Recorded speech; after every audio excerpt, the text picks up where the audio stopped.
ஆயக்கலைகள் 64. அதில் ஒரு முக்கிய கலையான ஜோதிட கலையின் மூலமாக என்னுடன் இணைந்துள்ள அன்பு நேயர்களுக்கு இனிய வணக்கம்ங்க. ஒரு நிமிஷம் உங்கள் கண்களை மூடி யோசிச்சு பாருங்களேன்.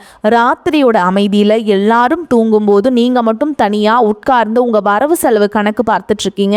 அடுத்த மாதம் வாடகை, பிள்ளைகளோட ஸ்கூல் ஃபீஸ், திடீர்னு வர ஆஸ்பத்திரி செலவு, எவ்வளவு முயற்சி பண்ணியும் கையில் இருக்கிற காசு மெதுவாக கரைஞ்சு போகிற மாதிரி ஒரு கை இருக்கிற நிலையில் பார்த்துட்ருக்கீங்க. இந்த உணர்வு உங்களுக்கு ரொம்ப பரிச்சயமானதாக இருக்கா?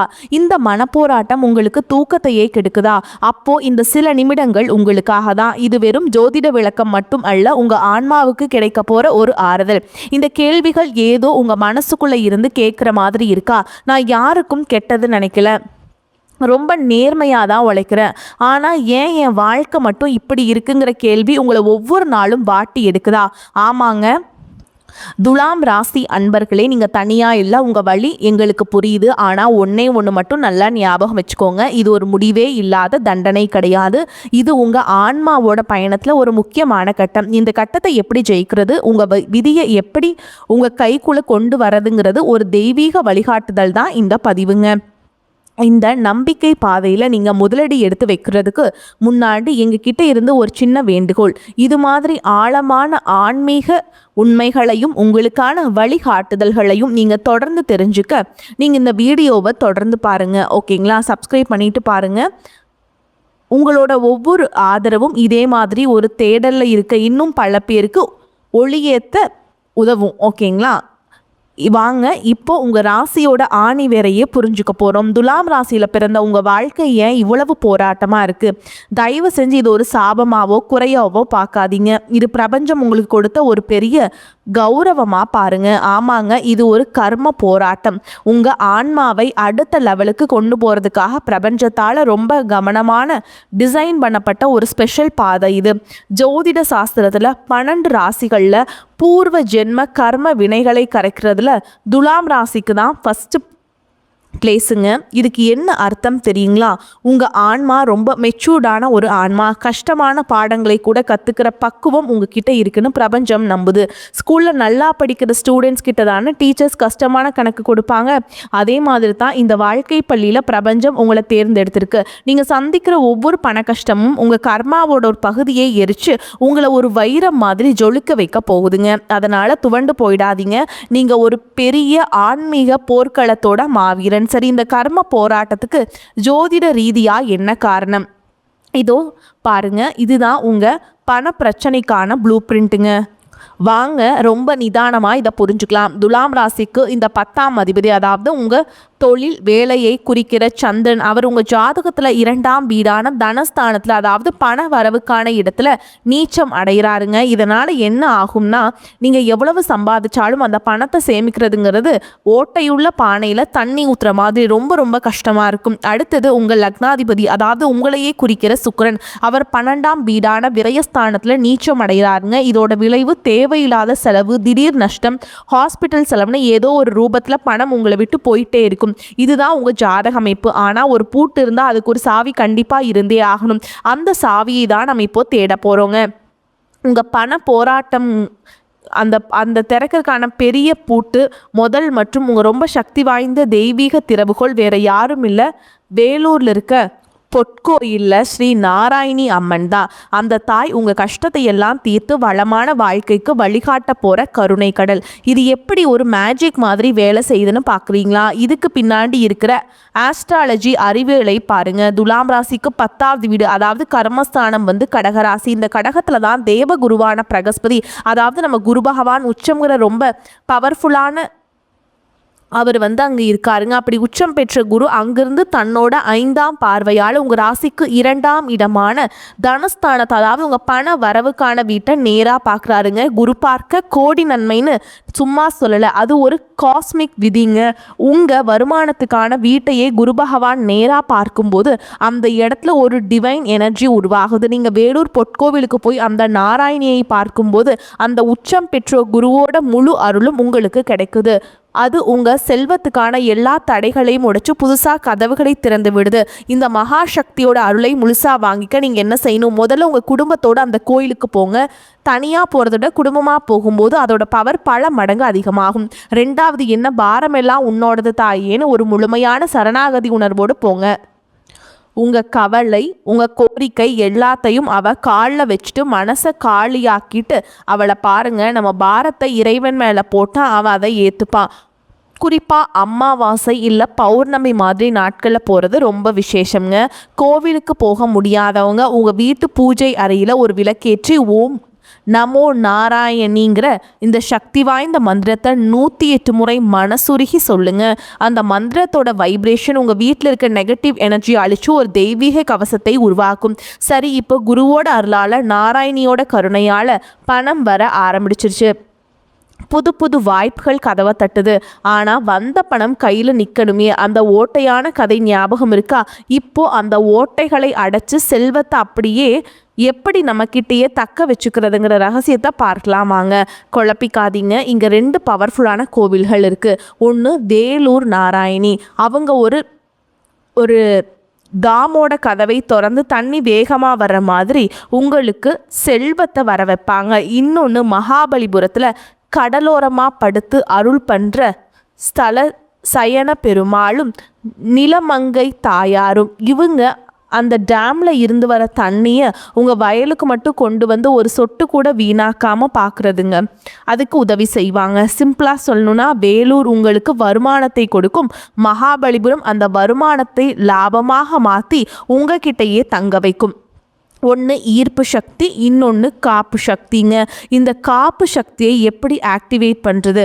மகாபலிபுரம் கோவிலுக்கு போகும்போது அங்கே இருக்கிற நிலமங்கை தாயாருக்கு மகாலட்சுமிக்கு ரொம்ப பிடிச்ச தாமரை பூக்களை வாங்கி கொடுத்து மனசார வேண்டுங்க. அதோட உங்கள் வீட்டில் செய்யக்கூடிய ரொம்ப சிம்பிளான ஆனால் பவர்ஃபுல்லான ஒரு பரிகாரம் இருக்குது. உங்கள் வீட்டு தலைவாசலில் மா இலை தோரணம் கட்டுங்க. ஒவ்வொரு வெள்ளிக்கிழமையும் பழையதை மாற்றிட்டு புதுசாக கட்டுங்க. இந்த மா இலைகள் வீட்டுக்குள்ளே வர கண் திருஷ்டி, நெகட்டிவ் எனர்ஜி எல்லாத்தையும் தனக்குள்ளே இழுத்துக்கொண்டு சொல்லுவாங்க. மகான்கள் கூட சூட்சும ரூபத்தில் இந்த இலைகளில் வாசம் செய்கிறதா ஒரு ஐதீகம் உண்டுங்க. இது உங்கள் வீட்டுக்கும் சரி உங்கள் செல்வத்துக்கும் சரி ஒரு தெய்வீக பாதுகாப்பை கொடுக்கும். வெறும் பரிகாரங்களை மட்டும் சொல்லிட்டு போனால் போதுமா? இது நிஜ வாழ்க்கையில் எப்படிப்பட்ட அற்புதங்களை செஞ்சுருக்குன்னு ஒரு சக்தி வாய்ந்த உதாரணத்தை பார்க்கலாம் வாங்க. நம்பிக்கைங்கிறது கேட்குறதில்ல, உணர்றதில் இருக்குங்க. இந்த ஒரு சம்பவம் உங்கள் நம்பிக்கையை நிச்சயமாக பலப்படுத்தும். ஒரு காலத்தில் தென்னிந்திய சினிமாவில் ரொம்ப பிரபலமான ஒரு நடிகர் இருந்தாருங்க. அவரோட வெற்றிக்கு காரணம் வேலூர் நாராயணி அம்மன் தான். அவரை முழுசாக நம்பினார். அதனால் ரெகுலராக அந்த கோவிலுக்கு போயிட்டு வருவாருங்க. அவர் தொட்டதெல்லாம் ஹிட்டு தான். ஓகேங்களா? காலப்போக்கில் புகழ், பணம், பிஸியான ஷூட்டிங்னு கோவில் போகிறது கொஞ்சம் கொஞ்சமாக நின்று போச்சு. மெதுவாக கோவிலுடனான தொடர்பு அவர் விட்டுட்டார். என்ன ஆச்சரியம்னா, எப்போ அவர் கோவிலுக்கு போகிறத நிறுத்தினாரோ அப்போவே அவரோட சினிமா வாழ்க்கையும் சரி ஆரம்பிச்சு. படங்கள்லையும் ஃப்ளாப் அப்படிங்கிறது ஆயிடுச்சுங்க. வாய்ப்புகள் குறைஞ்சிது. என்ன நடக்குதுன்னே புரியாமல் பயங்கரமான அந்த ஜோதிடர் அந்த நடிகரோட ஜாதகத்தை வாங்கி பார்த்துட்டு சில நிமிஷத்தில் அவரை நேராக பார்த்து ஒரே ஒரு கேள்வி தான் கேட்டார். ஏன் வேலூர் நாராயணி கோவிலுக்கு போகிறத நிறுத்தினீங்க? அந்த நடிகர் அப்படியே ஷாக் ஆயிட்டார். தம் மனசுக்குள்ளே மட்டும் வச்சுருந்த யார்கிட்டையும் சொல்லாத ஒரு விஷயத்தை இவர் எப்படி இவ்வளோ கரெக்டாக சொன்னார்னு ரொம்ப ஆச்சரியப்பட்டு போனாருங்க. ஜோதிடரோட அட்வைஸை கேட்டுட்டு அந்த நடிகர் உடனே வேலூர் கோவிலுக்கு கிளம்பிட்டார். அங்கே அம்மனை தரிசனம் பண்ணிட்டு மனமுருக வேண்டிக்கிட்டு அந்த ஜோதிடருக்கு ஃபோன் பண்ணி சொன்ன வார்த்தைகள் இதுதான். சார், நான் இப்போ கோவிலில் இருக்கேன், நீங்கள் சொன்ன மாதிரியே வந்துட்டேன். இங்கே இருக்கிற எல்லாரும் என்ன சார் இவ்வளோ நாளாக ஆளையே காணோம், எங்கே போயிருந்தீங்கன்னு கேட்குறாங்க. எனக்கு என் பழைய நினைவுகள் எல்லாம் வருது. தொலைஞ்சு போன என் பழைய சக்தி, என் பழைய நான் திரும்பவும் எனக்கு கிடைச்ச மாதிரி ஃபீல் பண்ணுறேன் அப்படின்னு குரல் வருதுங்க. அந்த கோவிலோட தொடர்பு மறுபடியும் புதுப்பிச்சதுக்கு அப்புறம் அவர் இழந்த புகழையும் இடத்தையும் திரும்பவும் பிடிச்சாருங்கிறது தான் வரலாறு. அந்த கதையிலிருந்து நம்ம கற்றுக்க வேண்டிய பாடம் என்ன? கோவில்கள், பரிகாரங்கள் இதெல்லாமே ஒரு கருவி மாதிரி தான். ஆனால் அந்த கருவிகளை இயக்க போகிற உண்மையான பவர் உங்களுக்குள்ளே இருக்கிற நம்பிக்கை தான். இந்த அசைக்க முடியாத நம்பிக்கை தான் உங்கள் வாழ்க்கையோட மிகப்பெரிய மூலதனம். நான் இத்தனை பரிகாரம் செஞ்சும் கோயிலுக்கு போய் என் வாழ்க்கையே மாறலன்னு ஒரு வேளை நீங்கள் நினைக்கலாம். இப்போது அமைதியாக ஒரு இடத்துல உட்கார்ந்து உட்காந்து உங்கள் மனசாட்சிக்கிட்ட இந்த கேள்வியை கேளுங்க. நான் பிறந்து இத்தனை வருஷம் ஆகுது, இந்த சமூகத்துக்கு பசியில் வாழ்கிற ஒருத்தருக்கு, உதவி தேவைப்படுற ஒருத்தருக்கு நான் என்ன கொடுத்துருக்கேன் அப்படின்னு உங்களையே நீங்கள் கேட்டுக்கோங்க. வாங்குறதுக்கு முன்னாடி கொடுக்கணுங்கிறது தான் பிரபஞ்சத்தோட விதிங்க. நீங்கள் கொடுக்குற ஒரு கைப்பிடி அரிசி தான் நாளைக்கு உங்களுக்கு ஒரு மூட்டையாக திரும்ப வரும். நீங்கள் போடுற சின்ன விதை தான் நாளைக்கு உங்களுக்கு நிழல் தர பெரிய மரமாக வளரும். கொடுக்கறதுலேயே ரொம்ப சிறந்தது அன்னதானம்ங்க. வேலூர் பொற்கோவிலில் 3 வேளையும் ஆயிரக்கணக்கான மக்களுக்கு அன்னதானம் நடக்குது. அங்கே அன்னதானத்துக்காக உங்களால் முடிஞ்ச ஒரு சின்ன தொகையை, ஒரு 10 ரூபாய் இருந்தால் கூட சரிங்க, மனப்பூர்வமாக கொடுங்க. துலாம் ராசிங்கிறது நீதி, தர்மம், சமத்துவம் எல்லாத்தையும் குறிக்கிற சனி பகவானோட உச்ச வீடுங்க. அன்னதானத்தில் ஏழை, பணக்காரன், பெரியவன், சின்னவன் எந்த வித்தியாசமும் இல்லாமல் எல்லாருக்கும் ஒரே சாப்பாடு சமமாக கொடுக்கப்படுதுங்க. இந்த சமத்துவமான செயல் கர்மகாரகனான சனி பகவானை ரொம்ப சந்தோஷப்படுத்தும். இதனால் உங்கள் பூர்வ ஜென்ம கர்ம வினைகள் வேகமாக கரைய ஆரம்பிக்கும்.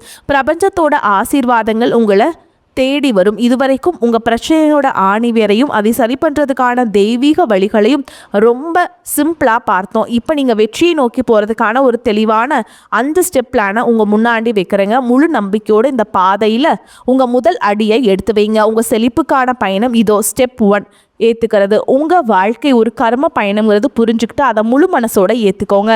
ஸ்டெப் 2 ஈர்க்கிறதுங்க. செல்வத்தோட கதவுகளை திறக்க வேலூர் நாராயணியோட அருளை பெறுங்க. ஸ்டெப் 3ங்க பாதுகாக்கிறது. வந்த செல்வத்தை வீணாக்காமல் காக்க மகாபலிபுரம் போயிட்டு பெருமாளை வணங்குங்க. ஸ்டெப் 4 பராமரிக்கிறது. உங்கள் வீட்டில் பாசிட்டிவ் எனர்ஜியை மெயின்டைன் பண்ண மாயிலை தோரணத்தை பயன்படுத்துங்க. கடைசியாக ரொம்ப ரொம்ப முக்கியமான 5வது ஸ்டெப் நம்புறது. இந்த முழு பயணத்தையும் அசைக்க முடியாத நம்பிக்கையோடையும் முழுமையான சரணாகதியோடையும் செய்யுங்க. உங்கள் தலையெழுத்தை மாற்றி எழுதுறதுக்கான தெய்வீக சாவிகள் இப்போ உங்கள் கையில் கொடுக்கப்பட்டாச்சு. உங்கள் பிரச்சனைகளுக்கான பூட்டும் உங்ககிட்ட இருக்குது. அதை திறக்கிற சாவியும் உங்ககிட்ட கொடுத்தாச்சு. இனிமே அந்த பூட்டை திறந்து வளமான வாழ்க்கைக்குள்ளே போகிறதா வேண்டாமாங்கிறத முடிவு பண்ண வேண்டியது நீங்கள் தாங்க. இந்த விதியை ஜெயிக்க, அந்த மாற்றத்தை உருவாக்க நீங்கள் தயாராக இருக்கீங்களா? இந்த வழக்கம் உங்கள் மனசில் இருந்த பாரத்தை இறக்கி வச்ச ஒரு புது நம்பிக்கையை கொடுத்துருக்குன்னு நான் மனசார நம்புகிறேன். உங்களுக்கு இந்த வரக்கூடிய இந்த நாட்களில் இருந்து பார்த்தீங்கன்னா உங்களுக்கு சனியுடைய வக்ர பயிற்சியும், குருவுடைய வக்ர நிவர்த்தியும், சுக்கிர பயிற்சி, சூரிய பயிற்சி, ராகு கேது பயிற்சி, அது மட்டும் இல்லாமல் கடைசியாக பார்த்தீங்கன்னா உங்களுக்கு 5 வருட கிரகங்களுடைய சேர்க்கை உங்களுக்கு இருக்குதுங்க. அதோடைய பலன்கள் ஒவ்வொன்றா கிடைக்க போகுது. இதன் மூலமாக இனி வரக்கூடிய நாட்களை பொறுத்த வரைக்கும் உங்களுக்கு மிகப்பெரிய ஒரு ராஜயோகத்தை கொண்டுள்ள ஒரு நாட்களாகவே பார்க்கப்படுது. முதலாவதாக பார்த்தீங்கன்னா உங்களுக்கு சனியுடைய வக்ர நிவர்த்தியானது ஸ்டார்ட் ஆக போகுது. அது என்ன சாமி சனியுடைய வக்ர நிவர்த்தி அப்படின்னு நிறைய பேர் கேட்பீங்க. தற்பொழுது சனி பகவான் பார்த்தீங்கன்னா மீன ராசியில் வக்ர நிவர்த்தி அடைய போகிறாருங்க. அப்படி வக்ர நிவர்த்தி அடைகிறதுனால என்ன ஆகும்னு பார்த்தீங்கன்னா இத்தனை நாட்களாக நெகட்டிவாகவும் மைனஸாகவும் மட்டுமே செயல்பட்டு கொண்டிருந்த சனி பகவான் தற்பொழுது உங்களுக்கு ப்ளஸ்ஸாக மாறி செயல்பட போகிறார். அப்படி ப்ளஸ்ஸாக மாறும்போது என்ன ஆகும்னு பார்த்தீங்கன்னா கடந்த காலகட்டங்களில் சனி பகவான் மூலமாக உங்கள் வாழ்க்கையில் நீங்கள் எதையெல்லாமே இழந்துட்டு கஷ்டப்பட்டு வருத்தப்பட்டு இருக்கீங்களோ அது அனைத்தும் திரும்ப பெறக்கூடிய ஒரு காலகட்டமாகவே பார்க்கப்படுது.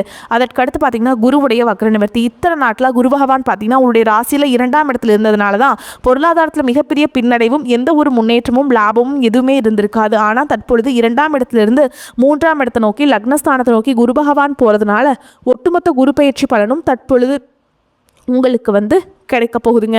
இதன் மூலமாக பொருளாதாரத்தில் ஒரு மிகப்பெரிய ஒரு அசுர வளர்ச்சி அப்படிங்கிறது வரக்கூடிய நாட்களில் உங்களுக்கு காத்துக்கிட்டு இருக்குது. அதற்கடுத்து பார்த்தீங்கன்னா சுக்கிர பயிற்சியை பொறுத்த வரைக்கும் பார்த்தீங்கன்னா சுக்கிர பகவான ராசி அதிபதியாக கொண்டது ரிஷபராசிக்காரங்களும் நீங்களும் தான். என்னதான் சுக்கிரனை ராசி அதிபதியாக கொண்டிருந்தாலும் எதுக்குங்க இவ்வளவு கஷ்டம்? குறிப்பாக பார்த்தீங்கன்னா பணத்தில் அதிகமாக நெருக்கடியை சந்திக்கிறது யாருன்னு பார்த்தீங்கன்னா அது முழுக்க நீங்கள் தான். இதற்கு காரணம் பார்த்தீங்கன்னா உங்களுடைய குணங்கள் மட்டும்தான். ஆனால் இனி வரக்கூடிய இந்த சுக்கிர பயிற்சி காலகட்டங்களில் ஒரு உச்சத்திற்கு போகக்கூடிய வாய்ப்புகள் பார்த்தீங்கன்னா உங்களுக்கு அதிகமாகவே உள்ளது. ஒருத்தன் வாழ்க்கையில் கொடி கட்டி பறக்கிறான்னா அவனை பார்க்குறவங்க எல்லாருமே அவனுக்கு என்னப்பா சுக்கிரன் உச்சத்தில் இருக்கான் அப்படின்னு சொல்லுவாங்க. அந்த அளவுக்கு உச்சத்திற்கு போகக்கூடிய வாய்ப்புகள் பார்த்தீங்கன்னா உங்களுக்கு அதிகமாகவே இருக்குதுங்க. அதனால் வரக்கூடிய வாய்ப்புகளை கரெக்டாக பயன்படுத்திக்கோங்க, தவற விட்டுறாதீங்க. மேலும் உங்களை பொறுத்த வரைக்கும் நம்ம நட்சத்திர பலன்களை பார்க்கலாங்க. அந்த வகையில் சித்திரை நட்சத்திரம் 3ஆம் பாதம் 4ஆம் பாதம் உங்களை பொறுத்த வரைக்கும் மாணவர்கள் சக மாணவர்களுடன் பழகும் பொழுது கவனம் தேவை. கல்வியில் வெற்றி பெற கூடுதலாக உழைக்க வேண்டியிருக்கும். மனதில் கொண்ட குறிக்கோளை அடையும் வரை சுறுசுறுப்பாக செயல்பட்டு வெற்றி பெறுவீங்க. கெட்ட கனவுகள் உண்டாகலாம். எதிர்பாராத இடமாற்றம் ஏற்படும். உஷ்ணம் சம்பந்தமான நோய் ஏற்படலாம். அடுத்ததா சுவாதி நட்சத்திரம் உங்களை பொறுத்த வரைக்கும் எதிர்பார்த்த படம் கைக்கு வர தாமதமாகும். அதனால் திடீர் பண நெருக்கடி வரலாம். இடம் பொருள் அறியாமல் பேசுவதால் அடுத்தவரிடம் மனஸ்தாபம் உண்டாகலாம். தொழில் வியாபாரத்தில் திடீர் செலவுகள் உண்டாகும். பணம் வசூல் தாமதப்படலாம். வீண் கணவன் அலைச்சல் இருக்கும். உத்தியோகத்தில் இருப்பவர்களுக்கு தேவையற்ற பயணம் செல்ல நேரலாம். கூடுதல் பொறுப்புகள், அடுத்தவர் பணியை செய்வது போன்றவையும் வந்து சேரும். அடுத்ததா விசாக நட்சத்திரம் 1ஆம் பாதம், 2ஆம் பாதம், 3ஆம் பாதம். உங்களை பொறுத்த வரைக்கும் குடும்பத்தில் இருப்பவர்களுடன் அனுசரித்து செல்வது நன்மை தரும். கணவன் மனைவிக்கிடையே மனம் விட்டு பேசி எடுக்கும் முடிவுகள் உங்களுக்கு நன்மை தருவதாக இருக்கும். பிள்ளைகளின் எதிர்காலம் பற்றிய கவலை உண்டாகலாம். எதிர்பாராத செலவுகள் உண்டாகும். அடுத்தவர்களிடம் பழகுவதில் கவனம் தேவை.